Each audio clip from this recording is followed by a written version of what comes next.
Coming up, we're going to talk all about Halloween Horror Nights 30 on this episode of the DIS Unplugged Universal Edition.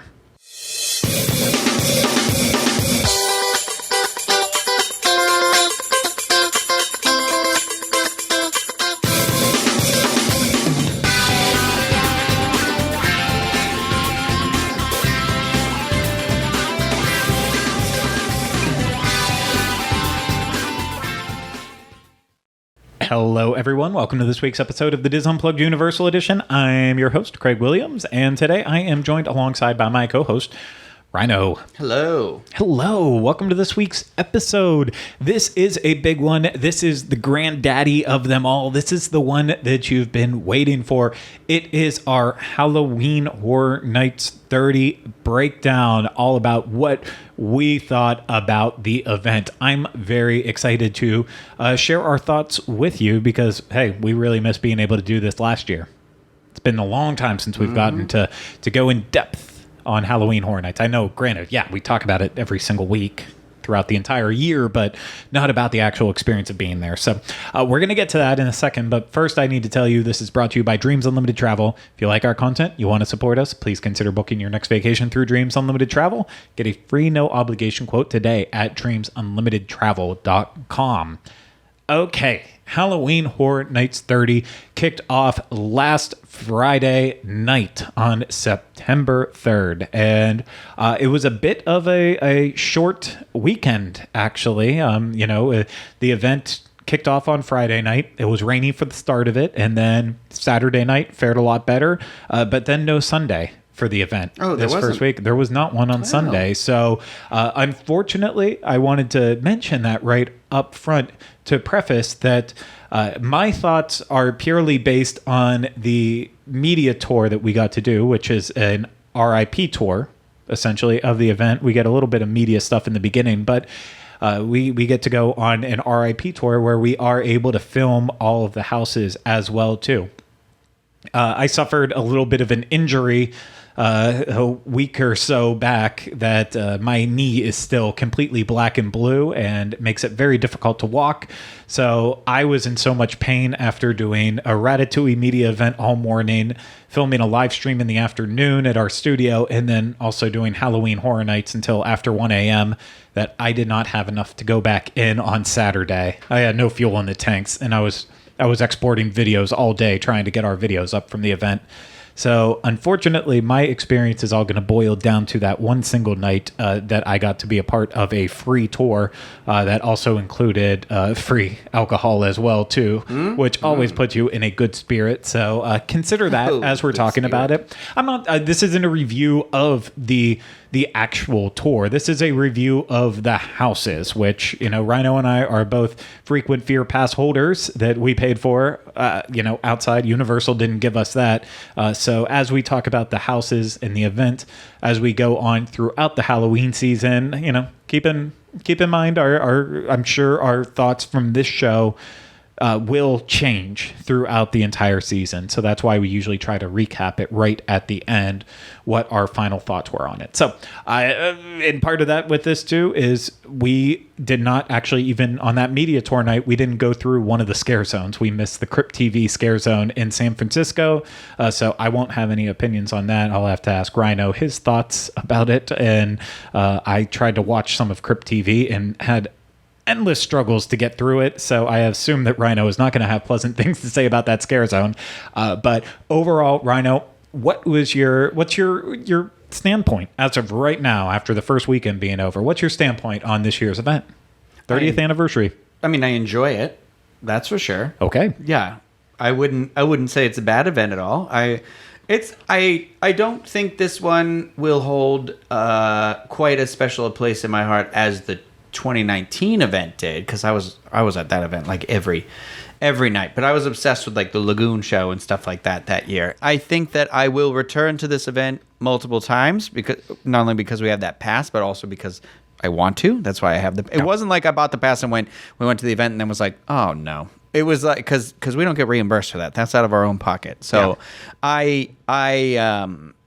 I'm still happy. Like at first I was like, oh, I'm not going to end up coming as much. But then when I went that second night, I was like, no, I'm happy I have my pass because I got the one that included through Friday, the Frequent Fear Plus. So I'm happy I got the Plus, I think. So Yeah. I enjoy it. It's one of those things where I don't think I have enough experience at the event yet to really qualify it in terms of where it goes for me. But Yeah, this is the first year since I've been covering Halloween Horror Nights like this. Regularly, I've been covering it since 2014 now. This is the first year where I'm kind of at a loss with how I feel about most of the houses. 2019, 2018, I feel like I left the event saying not only am I super excited about what I experienced, but I also know like these ones were my favorites and this one, right, it's definitely at the bottom of the list and in the middle. We'll see where that all kind of ends up.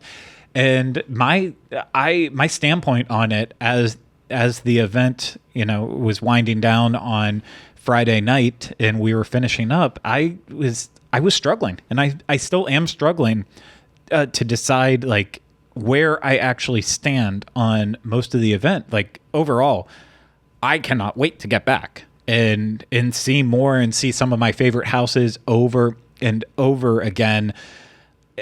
And I just, and now it's just about actually getting to the weekends so I can be able to go back and experience it all over again. But I wasn't instantly hooked into this event as much as I was hoping for, especially because it's the 30th anniversary event. So you're hoping that it's an epic year that lives up with the number that they attach to it. And I don't think that's because of any of the scare actors or the vinyl that they've added inside the houses or any of the style of the event. I don't think it's about that. I just think it's about it's about A, how you time going through the houses, and B, it's also about just will the houses at all connect with you? Like, it's the Texas Chainsaw Massacre house. Ryno and I both talked about that before the event, that it wasn't high on our list of what we were hyped for. And while we got through it and I thought it was a perfectly fine house,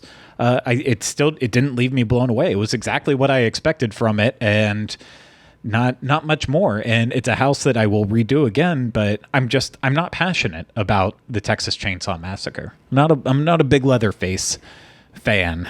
It's not me. But that doesn't mean it's a bad house. And it was actually, watching back video on it, it was actually a really good run through that we had. We had a lot of Leatherface moments with it, but that house didn't necessarily connect with me. So the breakdown of the houses, again, if you didn't pay attention to our other shows with it, we had 4 intellectual property houses and then 6 originals.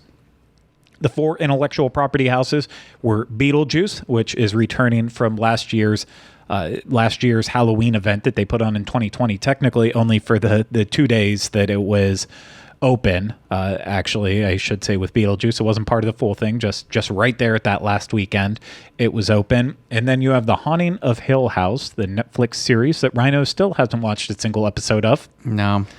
I will. You even had All Day Sunday, but no. I went through the house again, and I was like, I can't handle. I was like, if I go through the house too many times, I'm gonna start putting the pieces together. Yeah. So I'm like, I gotta watch it before it ruins it. Oh, gosh, Ryno, just start watching the show already. Do it for me, please. If nothing, do it for me. Netflix, The Haunting of Hill House. Then we also have Universal Monsters, The Bride of Frankenstein Lives, and the aforementioned Texas Chainsaw Massacre. Those are intellectual property houses. And then the original houses include HHN Icons, Captured. Forgot what was Captured. Yeah, quotations with it for a second. You pulled a Denny there. Yeah. Really, there was a hard stop on there. HHN Icons, Captured. Then Revenge of the Tooth Fairy. Then we have Welcome to Scary Horror in the Heartland. We have Puppet Theater Captive Audience, The Wicked Growth, Realm of the Pumpkin, and Case Files Unearthed, Legendary Truth.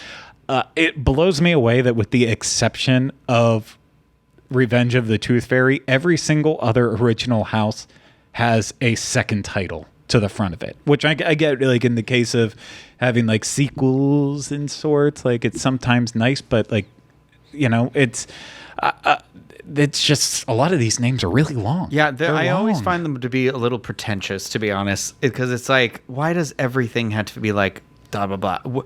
Well, this, that, and I'm like, okay, I got it. Haunted house. All I needed was a name. You could have just called it Pumpkin, and I would have went in. Yeah, it didn't need to be Realm of the Pumpkin, Yeah. or it could have been Wicked Growth, just Wicked Growth by one or itself, the or two. Realm of the Yeah. Pumpkin. Yeah. Give me a Realm of the Pumpkin house, separate house. Wicked Growth, separate house. Sure. I don't need both. I don't need it in one thing. Who was, you think they were in a meeting and like, not enough words. Not enough words. If too many of the houses can fit on a shirt, we can't make multiple shirts. They very well could be. Very well could be. I mean, this of course is the most minor of complaints with it. It's more us just goofing It's off like here. Realm of the Pumpkin, Wicked Growth. It's saying the farmer planted a seed in the deadliest of night. 2. I know. Part 2. Listen, I thought the same thing with Puppet Theater. It's like that. You already sold me on there. This Yeah. is a theater full of puppets, and that was captive audience. It's like, okay, well, I mean, I figured that was going to be the twist it's anyway. true. Yeah, like that one doesn't make as much sense as the other ones either. That's the part where you're like, wait, was there another Puppet Theater? Am I in the sequel? Like, I don't. Or is there a version of Puppet Theater where I'm not an audience member being held captive? Passive audience, like No, free audience. free audience. Yeah. It's the sequel to Free Guy Puppet Theater. That would actually, I think, be the sequel house. And this one, we're held captive, and then we get to escape for the sequel. That's the trilogy. You've just proposed the trilogy of haunted houses. Yeah. The Puppet Theater trilogy coming soon to a Halloween Horror Dangling Nights to a near theater you. near you. Okay, well, now we've spent officially more time talking about the naming of the houses, something you think we would have talked about in our episodes leading up to the event, rather than choosing to talk about it in the moment that we're talking about the event. But and then in terms of the scare zones, we have 5 different scare zones. You have the 30 years, 30 fears scare zone when you walk right in that you think would be filled with Halloween Horror Nights icons, and there's not. Then you go into New York, you have Seek and Destroy. In San Francisco, you have Crypt TV. In Central Park, you have Gorewood Forest. And then in Hollywood, you have Lights, Camera, Haction, Eddie's Revenge. Which is really where the anniversary scare zone is, because that's the one where I was like, I know the whole story is supposed to be that's like Jack's cousin, right? It's like brother is filming a movie and the movie's real, but then you're like, no, because the girl from Trick or Treat is wandering around and she's not in that movie, and there is all these other like Vamp 55 has a little spot. There's like little nods to other stuff, I guess, and I was like, I mean, it's fine. It's one of the, I don't know. It was a weird scare zone. I did not expect to see so many different characters roaming. We'll get to, I don't know the order that we should talk about all this stuff in, but then we have the 2 shows as well too. You have, we have the Marathon of Mayhem Lagoon show, as well as it's got a long name. I know you are abbreviating too much. I abbreviated because it is Marathon of Mayhem, and then Carnage. Carnage Unleashed. You have the computer in front of you. I'm gonna have. It just says my ranking. I wrote Lagoon. Can you please look up the name, because I also can't remember the name for the stage show either. And Fire. I don't have That's what I would have called it. Firebox and Lagoon Show. Marathon of Mayhem. Not necessarily the best name, so I think we need to find someone. Carnage Factory. Carnage Factory. This is a factory of carnage. And Yes. then Yes. I can't even begin to know what the name of the other show is. I mean, I would recommend HalloweenHorrorNights.com. Show. Horror Nights shows. This is how the spaghetti gets made. This one says the Osbournes. Oh my god! Why? Like, is are we Google talking doing about that to me? I literally wrote. I'm not even kidding you. Halloween Horror Nights shows, and the first 2 things, like, it's a picture: the Osbournes, Night of Terror, 2020 on Hulu, or Halloween is Grinch Night. Those are my 2 options from 1977. Now I'm on the official website. Yeah, I was gonna say I just pulled up the app in the meantime, so I can look it up, and hopefully I get to it before you. Halloween Nightmare Fuel. Halloween Nightmare Fuel. Oh, the fuel makes sense because of the fire. And then, of course, Marathon of Mayhem, Carnage Factory, as you previously mentioned. And that's our full lineup. Ryno did his ranking list, but as we already said, Ryno got to go back again on Saturday night, so he got to re-experience I only did a couple 5 things. of the houses the second night, Yeah. so that's why I'm like, it's not finalized yet. Yeah. So I'm just going to say up front, I do not have a ranking list as of this current time. I do have, I have my top 3 that I feel really confident about. And the rest I'm going to kind of, I'll let Ryno go through his ranking list and I'll share thoughts along the way with it as well too. And our top 3 though is the exact same. So that's easy enough to kind of get on the same bandwagon with. We have things in different places with that, but in terms of everything else, I have thoughts, but nothing definitive as of right now. Which is what I was saying before. This is the first time I've gone through this event where it's not instantly recognizable to me of what order I would put everything in. And, I actually like that too, because it means I need to go back and do it a lot more to really see where everything starts falling in. And again, it's not because of the quality of the event. The scares were there. Houses are beautiful. I need to do it more. I need to do it a lot more. But Ryno, kind of take us through your list a little bit. What did you have on your very bottom? What was the least that Welcome stood to out Scary. To you? Is the very bottom of the list because, and you said it too to me earlier, is that you think we didn't have a very good walkthrough because I felt like the house was empty when I went through, not set wise, just like I was like there were no characters. Yeah. I think that's also like the first house we did, I was like, what? No. It was not. No, it was the first house we did was Case Files Unearthed. That's Legendary right. Truth. Scary I believe we did immediately after Nightmare Fuel, which we have thoughts on that, and I feel like that also may have impacted our experience going through Welcome to Scary. Yeah. So that's why I'm like, I got to give it another try. It was literally like that next night. It was the option to be like, oh, do we want to go in that? And I was like, maybe later. And then I didn't. Yeah. It got a long line. I was like, I'm not waiting 45 minutes for this house. If it has a 20-minute wait, I'll go in. But I was like judging on that one walkthrough alone. I do feel like if you are really into the lore of Halloween Horror Nights, just like we expected this house to be, it takes place in the town of Cary, Ohio, and features a lot of past Horror Nights imagery that's being used into it.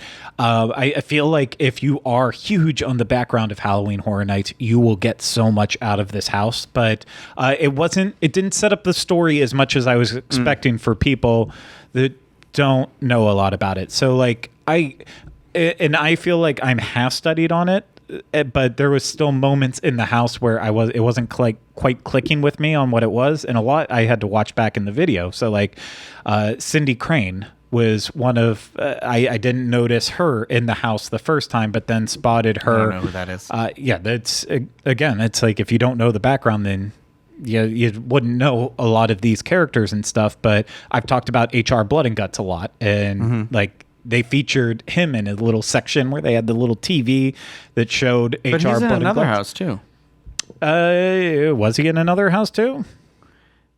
I I don't remember that. Maybe I'm just merging them together in my head. Because I do remember in a house, very specifically, getting to a part where he yelled. It's the one character that came out and was like, I'm HR Blood and Guts. And I was like, oh, cool. I remember this house. Yeah. No, that was in Welcome to Scary. You had HR Blood and Guts in his section. And also in that house was, they had... and the other one I was going to mention specifically were the Meats, Sam Meats. Yeah, I didn't remember what that was from. I knew that because they used to show in, I want to say, the Shrek queue years ago. They would show, because Mike Aiello, one of the creative directors at Universal, he played the butcher character, and they would show the old videos that they shot way back then, and they also showed it in the house too. So this is the long way of me saying, as I've already stated once, which I don't need to repeat this, but it's like if you know the past of Halloween Horror Nights and you've been visiting for years and years and years, I think you would get a kick out of this house. But if you're not as experienced in it, I think there's a lot of confusion. And then with our timing on it, we had pretty horrendous timing. Yeah. So that's why for me, it's one of the houses that I can't wait to redo because I want to give it a better chance. It wasn't great on our one run through that we had for it. Yeah, I'm trying to be open-minded about it, but the next one up on that list is Texas Chainsaw Massacre for the same reasons you already said. It was like we had a better run through than Scary, and it reminded me. Honestly, I can't remember now because I know I've gone to Texas Chainsaw Massacre in Hollywood as well, and I think that it reminded me of that, where you like enter sideways through the building or whatever, like you're on the front porch of the house or something. But it was fine. It was one of those where I was like, I don't like Texas Chainsaw Massacre. So yeah, I would definitely put it probably somewhere close to the bottom of the list, and again, it has nothing to do with the scare actors were in there. I think it just has to do within a year. Like, look at this list. In a year of a very interesting list, I'm going to say, it seems like the one house where it was like the easy choice. Yeah, and I don't believe I had it at the bottom of my hype list, which I said I would write down both of ours so we would remember I have exactly. mine written down from this time, too. I'm going to pull... That's on your other computer. But my notes should be shared to this. Because I had Texas Chainsaw Massacre at the bottom of my list. You did, and I had Revenge of the Tooth Fairy at the bottom of my list, and I would say I'd actually put Texas as Welcome to Scary as my number 4. And I had Welcome to Scary as my number 3. Yeah. So I had it very high up. I don't know if I would necessarily put Welcome to Scary as my number 10 with that. I still enjoyed it. Like, the HR Blood and Guts scene made it all for me, but that was one of my favorite houses ever at Halloween Horror Nights. And I got the UO AP shirt that has like the best houses of the past. Yeah, they used to play the Blood and Guts. The video was on the side, when they used to project it on the side of that building. Oh yeah, no, it was amazing. We watched it there was like a holiday show, right, or something. One year it was like a holiday. Like it was a house. It was a holiday house, and you walked through the different holidays that were part of. There was a Thanksgiving with a murdering pilgrim and everything. Yep. Yes. There was Arbor Day. There was a giant tree that would run out at you. It was amazing. Was that? That was 2011. That was 2011. No, it was not. Yeah. They had a small section, if I remember, in the 2015 house. Okay, that's got to be what I remember then, because I'm like, I think I did go in 2011, but I only would have gone into like 2 houses. Yeah. Maybe that was one of them. I don't know. Yeah. Because I was too scared back then. It was incredible. I was a younger person. Yeah, I would put Texas at the bottom right now, and Welcome is a little bit higher up. But Texas, for me, I will do it again, but it's not. I'm not rushing back to do it. It'll probably be like once every couple times around. But what did you have next on yours, Ryan? So this one I think is lower right now, but will rise up because I liked it, but I ultimately didn't think the scares were really there, and that was Case Files, which I really enjoy the absurdity of the actual story they're telling and how it does go through that noir thing. And I think that is the coolest thing in the world. And like, I love the projection of the octopus and the fact that they have a lounge singer that is actually singing in there. It's not pre-recorded music. She's actually performing, is really crazy and cool. Mm-hmm. But ultimately I felt a little let down in terms of like the scary moments. I didn't really think there was, and I'm somebody who literally gets scared from someone just walking out in front of me. So like, I felt like there was very little, I don't know. I know we walked through twice, but I will say my walkthroughs have been progressively better. Like the first time we went through, there wasn't a lounge singer. The second time there were the cat people and the lounge singer was in there. And then the time I went through on Saturday, it was even better. So I'm like, I think this one will ultimately rise up higher in the list for me, but. Whereas this is close to breaking my top 3. We, as Ryno said, we went through it twice on Friday. The first time we went through, it was not good at all. It was a rough walk through, but we had extra time and asked our guide. He asked us if there was any ones that we'd want to do again, and I spoke up and said Case Files Unearthed, and so we got to go back and do it. And the second run through was completely night and day difference. It was just so much more filled out. And after we left Case Files, he made sure to take our group around the areas and point out, like in New York, how the Boris Schuster window was there, which there was a lot of people in our group who never had noticed it. before in New York, and then right across the street from that, next to the memorabilia shop, that's where the Kitty Cat Club is. And so like it really painted the picture then for how they translated part of that street into the house. And to me, this reminded me of like odes of like of Stranger Things, where it's a lot of like, oh, we'll have gunfire and such to kind of give you the scare, characters firing guns at other things, which that doesn't necessarily scare me, but just a beautifully designed house, and really looking at all the details on the wall, like notes about the different books as you're like walking through. And I love seeing the them. entrance too, where he's like telling the story when you're walking in. He's like recounting what happened. Yeah. Or no, because it's a guy trying to figure out the story of what happened. So you start like now and then go backwards in time, I think. Yeah, it's I think it's one of those houses that it can't be done just once to do it justice. Yeah. I think it needs to be seen a lot, and I think it's going to pay off, and it's going to be a lot of people's favorite by the end of the event. I do want to preface that really just Texas Chainsaw Massacre and Scary were the only two houses that I was like let down by, like that I have kind of a feeling toward. The rest I'm all like, yes, like I'm in the positive. I would say we've already switched into the positive for me. Yeah, and I will also jump in into and say that, you know, my feelings going through Revenge of the Tooth Fairy and Universal Monsters, Bride of Frankenstein, we did it so many times last year that now experiencing it as part of the event, it just, you know, I still love those houses, but I definitely did leave those being like, you know, we did them so much that they didn't pop out to me as much as they did last year with it. So, but there's still, if you didn't experience anything last year, I think Revenge of the Tooth Fairy I think that's a great house. A great house. And The Bride of Frankenstein Lives is also a solid. It's right solid in the middle, but Revenge of the Tooth Fairy is, there's just something about that house, especially that opening facade. It's so detailed. I really, really enjoy it. But continuing on your list.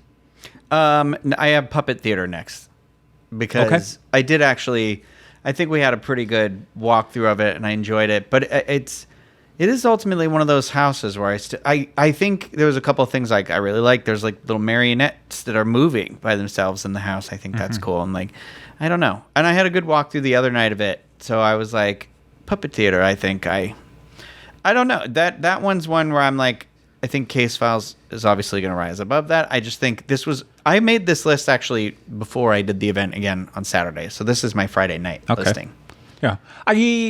Puppet Theater, I thought, again, it was heavily detailed, like the original houses are. And I think it just comes down to aesthetics. And I don't know if I necessarily care about puppets. I don't think I'm afraid of puppets. Not that I need to be afraid of it, Goosebumps. but like it had the theater is left in ruins and the puppets are still there and taking you captive in it. And I don't know, something about it didn't aesthetically click with me, but there were some good scares, and again, there was a lot of details in there. So I think this is going to be another house that really starts to grow on me as we go on. Right now it's kind of it's kind of one of those ones where after Friday night I was like, I'm not as excited to go back through it. I felt like we had a decent enough run the first time through and definitely missed some things, but I don't need to rush back to it like some of the other houses. But it was well done. Very well done. I next have Tooth Fairy and then Frankenstein. Yeah. Because I like the iconography of walking through the Bride of Frankenstein. I also like that the house is essentially a black and white house, which is interesting because it's not really, but it's like everything is in that same tone, which is really interesting. And like, I don't know, I think it's cool. It is. I of course, Frankenstein is my favorite of the classic monsters. Frankenstein's monster is my favorite. I love the Bride of Frankenstein, the movie. So having a sequel that takes place directly after, in terms of a house, is really, really neat.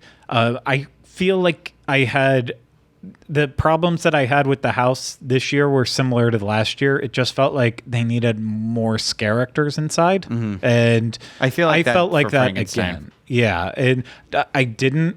Revenge of the Tooth Fairy, beat for beat, every single character that was in there last year was in the house this year, and I hit them all. I didn't remember the one character who had the dental drill. I didn't remember them. I didn't remember it, but but in terms of there was nothing missing from any of the areas that I went through with there. Whereas where the Bride of Frankenstein lives, I feel like the final weekend that we did it, I felt like they maybe had a couple extra characters in that kind of filled it out a little more. That could be all just made up in my head. I know the feeling you're talking about. Yeah, it just felt a little. It felt a little empty with it, but I mean, the moments in Bride of Frankenstein Lives that still hit, and like they had the one that there's a part where someone, of course, flies at you, which I always love those moments as well too. Both times I gone through this weekend. Yeah, and that was I knew that you missed it because I believe you were two people behind me going through, and I got it right on. Yeah, as she because was I coming think the at person me. behind you yelled, and so I was like, "Oh, I know that thing's not going to work now." Mm-hmm.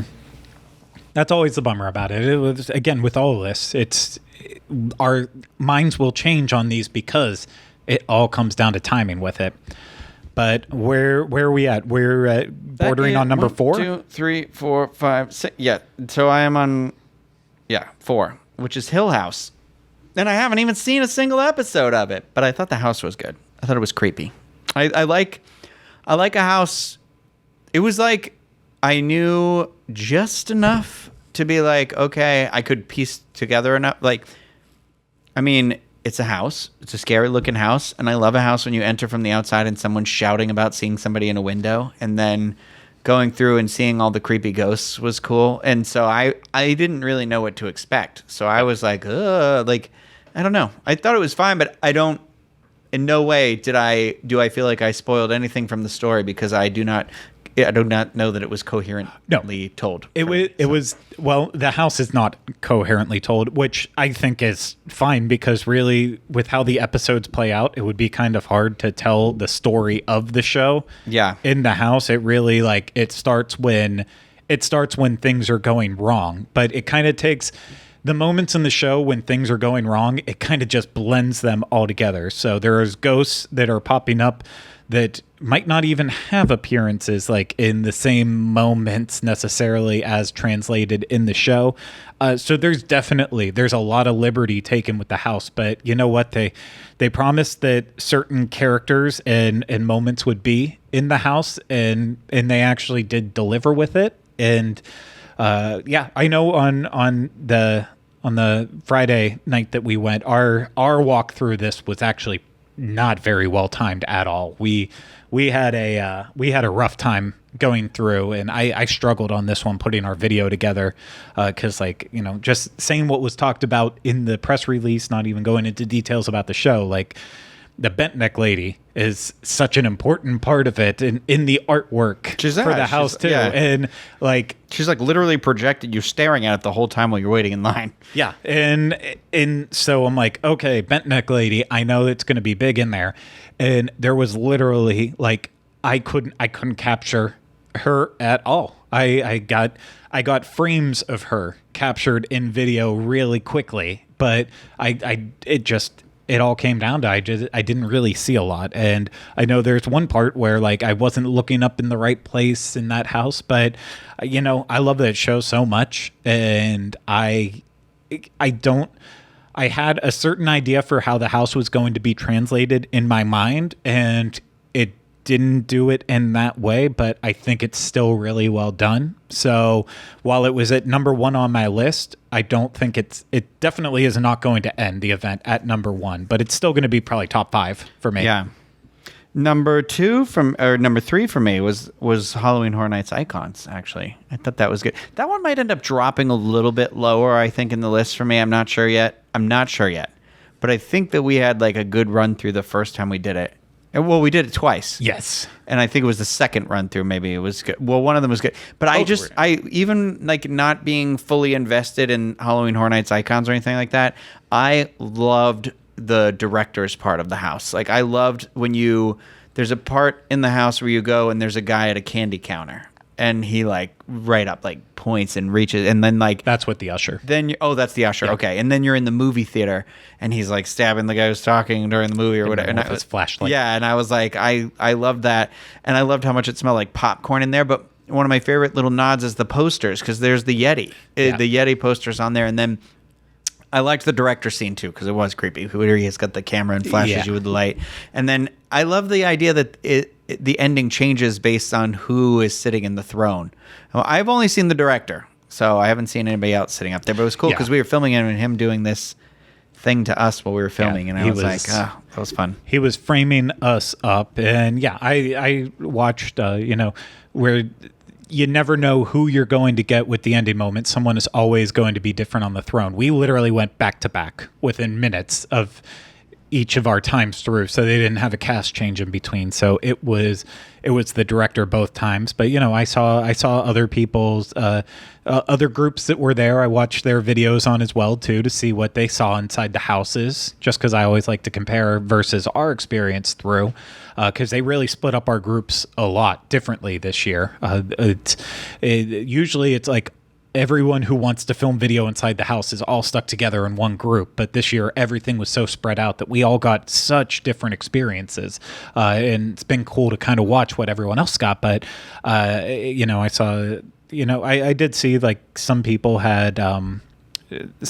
also had, I want to say Caretaker was up there, and I didn't see anyone. Maybe I saw one post with Jack on there as well too. But I mean, all the icons. You don't know who's actually going to end up in there, but it delivered for me in terms of each of the icons clearly had their own section that was nice and dedicated to them, and I don't think you can ask for anything more than that in that circumstance. Like, it was clear whose section that you were in at each time. It told the story, told the backstory behind the character, so it gave you that more insight. And then right at the end, it unleashed with you don't know which characters you're going to see. And, you get some up-close time with Jack, which that's nice too, because, it's the place where you're guaranteed this year to see Jack. Otherwise, he's literally roaming around the parks, something that we should have mentioned earlier. I mean, I hope it continues. And that wasn't just an opening night thing. Yeah, I'm pretty sure that's how they're handling it for all of this year, that Jack's going to be when they said leading up to the event that you never know where Jack's going to pop up. And we thought that was just them not wanting to share where Jack was going to be at. Yeah. Then come to find on Friday night, he's on the stage in front of E.T. Adventure and Kid Zone, and then popping up in between the sound stages, screaming at people while they're in lines, and just literally bouncing all around the park. I wonder if he showed up in houses, because they made it sound like he was just going to appear in some houses too. So I think that would be interesting. Yeah, that would kind of take out the moment in some of the houses. Yeah. Like, you don't want to see him standing next to Beetlejuice just being like, oh, okay. You're there. But I like how they handled that. So icons for me, I think icons for me was my number 2 house of all that we went through. My number 2 house, Beetlejuice. I know, because we thought it would be number 1, but I loved it. I don't think our walkthrough when we did it that night was as good as it could have been, though. I think we had a better walkthrough when we did it the year before. I'm hoping for better in the future, because I feel like I missed almost all Beetlejuices when I walked through the house. But I love looking at the details in this house. And that's another one. I don't remember if you were in front of me or if I was in front of you. Then okay, so then with where I was moving through, I saw all of them except for one, and it bummed me out because the one Beetlejuice I didn't get to see was one of our like standout ones last year with all the spikes. Yeah. And that was the one that got you and Kylie like so good last year. I was trying to walk slowly through that part too, hoping he would pop out, because I didn't see him come out. But my walkthrough was literally the Beetle just like closing the door behind him. It was, I could see him go around the thing, and I was like, I missed everything. Yeah, that one was rough because I don't know who was directly behind me, but they left a massive gap. And so when I turned around in that room and looked behind to see, who was there, I was like, oh, this is going to be perfect. I didn't get the scare, but I'm going to get someone on camera getting scared. Because every now and then I like that. I don't want just the moment happening. I want the reaction from the person. And it was one of those things. I don't know if it really translated on video, but we locked eyes with each other. And it clearly felt like, I'm not coming out. I'm not going to. It's weird how you get some who like, they're like, oh, the camera, I'm doing this. Yeah. And the other ones who are like, no, F you, I'm not doing it. But like, you can feel it in the thing where they're like, probably some of them are like, you shouldn't be filming in here. Yeah. And I'm like, well, we were literally given permission by Universal Studios to do this. Because I don't know how many times I go through a house and literally the security guard will be like, no filming. And I'll be like, then we have to tell the tour guide to be like, hey. And the tour guide is literally leading a group of 10 people with cameras. Yeah. It's not just us. Yeah, it's always a bit weird with that. And no, Beetlejuice though, I'm glad we did it last year. It lived up to what I thought about it last year as well too, and cannot wait to do it more, because even like the first time you get to see Beetlejuice in the house that he's interacting with everyone and talking to everyone, we almost missed him completely just with the timing, the cast changes and such, but we got to see him, and I'm excited to go back and see more of Beetlejuice. I think it's definitely it's a fun house. It's not super scary, but if you love the movie, then you're going to feel at home in the house. But that leads us to our number one, which we both agreed, and I think everyone we talked to for a good amount, a lot of people had Icons as their top, or Case Files, and somewhere in there. No, but this one, dude, I think we had like the perfect walkthrough of the house though too. Like it was. I agree. Good. And what is that to leave everyone in suspense? The wicked growth pumpkin realm of the seeds pumpkin in the ground. Yeah, that's it. Realm of the pumpkin. Yep. Everything I wanted from this house and more. Took that twisted tradition, the overly done pumpkins, put it inside a house where it blows up more. You add a pumpkin lord into the mix that is super epic. We didn't even walk through the regular entrance. We walked through, because there's like, this was one of those houses where everybody else walks through and you take a left to go into the house. So like where the RIP tour is going is right at that left. So it's not like you're missing part of the scares. But I did do this again the other night. And the walkthrough was essentially, you are like going face forward into a pumpkin patch. Yeah. So it's all the pumpkins, and then it narrows into what I called the pumpkin's butthole. But like, I know that's a gross description, but it literally is what it looked like. And so it's like you go right through and then go in. And I was like, oh man, I wish we had done this, because it was still daylight when I walked through on Saturday. But yeah. Yeah, it's always it's the house that's technically closest to Men in Black. Because you have the two pop-up tents that are between Men in Black and Simpsons, and the one that's on the left that's closer to Men in Black, that one, if you do an RIP tour, you never get to see the facade of the house. So like whether it was the one year that it was Halloween and it was the Myers house in front, like, you know, you always come in the backside and miss the nice facade moment. So something to keep in mind if you're ever doing it. If that's how you do RIP tours all the time, you might want to see if you can also go in through the regular side so you can see that entrance. Everywhere else you get to see it like any guest would, but that one they always bring you in the backside and you miss those first moments with it. But yeah, this was Halloween encapsulated in terms of like a pumpkin feel and a pumpkin patch feel with it, and it was gritty, it was detailed, it wasn't gross though. I do want to say that it was gritty, but it wasn't gross. It blew me away. It blew me away. Like pumpkin, like intense pumpkins the whole time. And when you see the pumpkin lord too, I was just like, oh my gosh, this is so cool. I love this. Yeah, I honestly, sitting here, I think I still don't have the words for how much I enjoyed this house. Yeah. I don't have a lot to say besides I know the visceral reaction, the gut feeling that I had walking out of this house was, oh, this is special. This is pumpkin gut feeling. Yeah, it's been, I don't remember the last time that, I don't remember exactly. There's been other times where I've had that feeling about houses and original houses, like Lightning Gulch. I still love fondly in that way, and you know, it happens from time to time. What was the carnival one, the theme park one? No, I can't remember the name of it, and I'm not even going to try to rename it. And just bringing up Halloween imagery and icons would not help get to it either. But it's this is it's a special. Talk about the one that was in the cornfield. Yes. Yeah, I know what you're talking about, because that's the one where my earring got stuck in the dangling corn, and I pulled my head backwards, and I had to be like, stop, like. Yeah, and get it out of my earring. I mean, you've had that happen multiple years, because that also I have learned to cover my ear. So I cover. So people think I'm like covering because it's too loud, and I'm just like, no, my earring has a gap in it.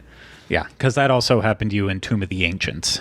Oh my God, yeah. But no, it's a special original house, and it's very well done, and I think this will be on a lot of people's number one list, and it's going to get busier and busier as it gets closer to Halloween with this one. But Ryno, the scare zones. I'm not necessarily rank them, but I didn't really get to experience them too well, though, because that first night was raining so much. So like, I did go back and walk through. I think the one that's in Central Park is really cool, the effect they have on the trees. I love what they do with the trees every year in that area. But that was non-existent on that first night we walked through. There was like no characters in it. It was the second time we walked through. There was a lot more. And that's, of course, Gorewood Forest that takes its inspiration from the Terra Quentis, the Terra Queen. Who was out there when I walked through on Saturday. I saw her on Saturday for sure. She was also out on Friday as well, too. Our group just blew past, and I was the one person who stopped and almost turned around and almost got lost because of it. But I thought, it had the same vibe that Scare Zone always does. They load it up, and it's dark. It's got lots of fog and lots of decor in there, but yeah, really, you never know when something's just going to poke out and get at you.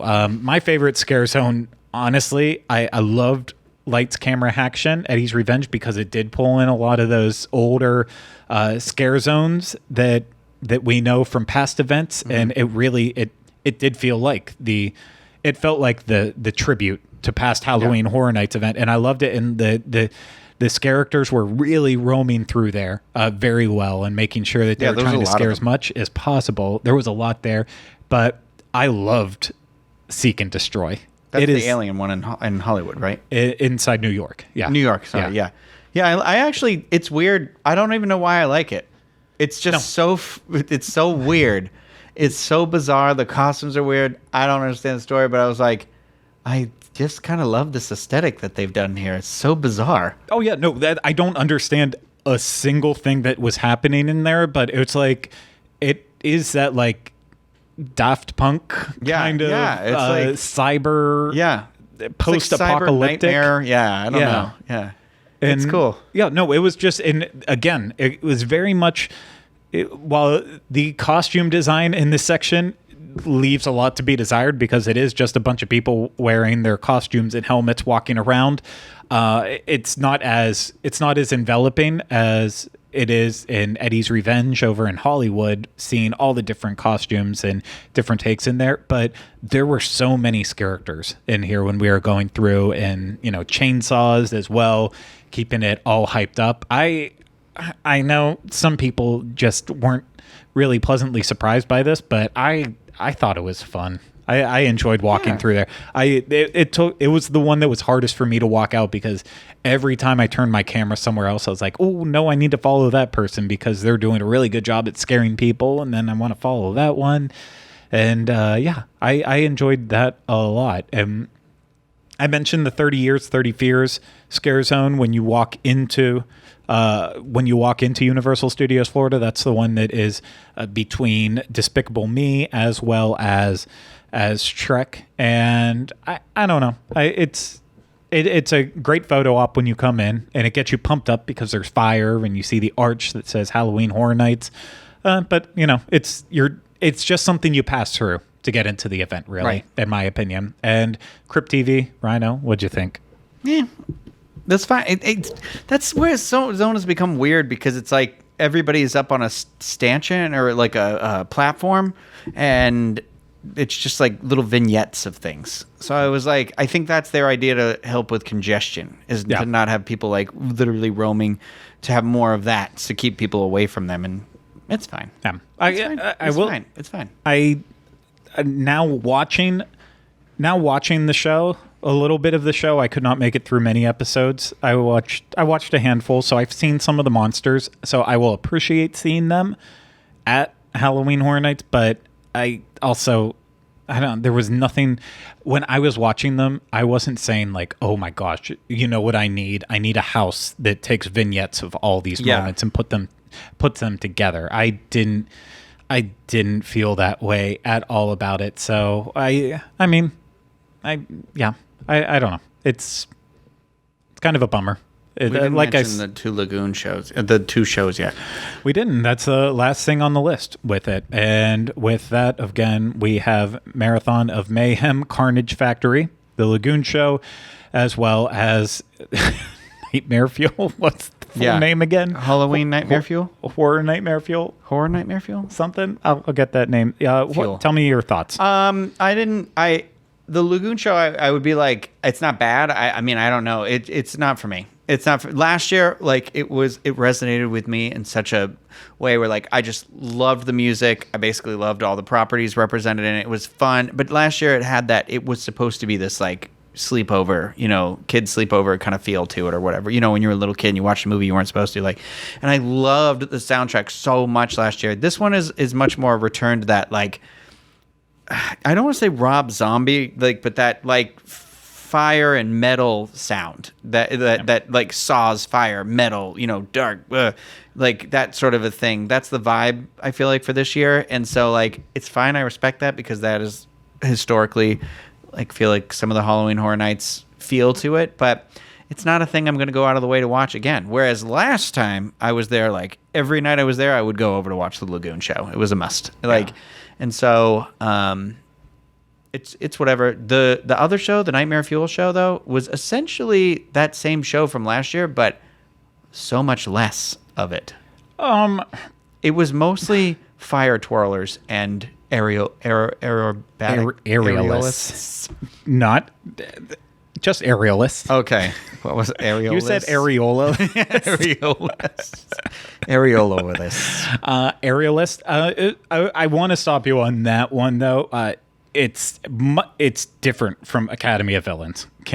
It's not completely different in the sense. Well, I meant it's not Academy of Villains or anything like that. I just meant in terms of like the show and the story reminded me a lot of the show from last year, because the last year was like, I very distinctly remember like a shot where the guy was in the bed and it was like a nightmare and he becomes the wolf or whatever. And like, I liked the show last time, but this one, it wasn't that it was bad. It's just one of those shows where I'm like, this should have been out.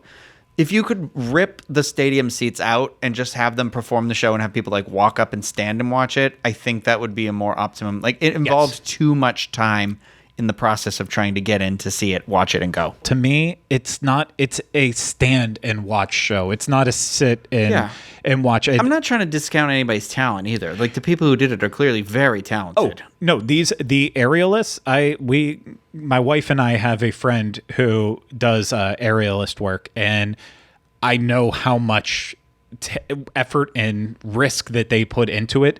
What they are doing in this show is amazing. The fire performers, anytime you're messing with fire, you are messing with fire, and they are so impressive. But for me, it's the whole process of the load-in process, and then sit and then wait for it, and then, and it's a lot with it. And I feel like you start to get drained, especially on a night where you're constantly moving, to then sit. To me, it pulls the mood down. Yeah. And yeah, I think you said it perfectly with the sitting. It's then you sit and then you realize how much you've walked and you're like, oops. Like, yeah. And there's a lot of people that I've been following on Twitter who are saying this is one of the best shows that Universal has ever been put together for Halloween Horror Nights. And while I don't agree with it, again, I think it's worth seeing, and it's worth watching these performers do their thing, because they don't.